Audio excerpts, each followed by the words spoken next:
Hello સાંભળો, હા, હું છે ને હમણાં ફરી શોપિંગ માટે નીકળી છું. દર અઠવાડિયે તું નીકળે છે.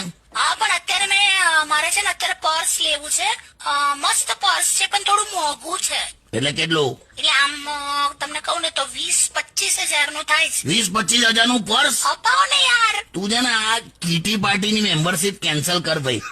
ના હવે અપાવો ને પ્લીઝ. એટલે પણ 25,000નું પર્સ હોય? આ લગનની સિઝનમાં મસ્ત લાગશે. એ આ ચાલ અપાવું, મેં તને અપાવું, વાવ. પણ એક શરત. શું? આ મહિનાનું લાઇટ બિલ, ગેસ બિલ, પાણીનું બિલ ને વેરો તારે ભરવાનો. બોલ. હોતું હશે, મારી પાસે 200-250 પડ્યા હોય જ ખાલી. હું એ જ તને સમજાવું છું, 250 મૂકવા માટે 25,000નું પર્સ ના લેવાય. અરે યાર. તું પણ બહાર નીકળે પછી કેમ મને આવા એટેક આપ્યા કરે છે ઓલવેઝ? સારું તો પછી લિપસ્ટિક લઈ લઉં છું. હા, લિપસ્ટિક લઈ લે, 10 લઈ લે બસ. ના ના, મારે એક જ લેવી છે, એ પણ એટલા માટે કેમ કે કલર મારી પાસે નથી. કયો કલર નહીં? ગ્રીન કલર, લીલો. બે લીલા કલરની લિપસ્ટિક હોય લી? અરે એકદમ એટ્રેક્ટિવ લાગશે.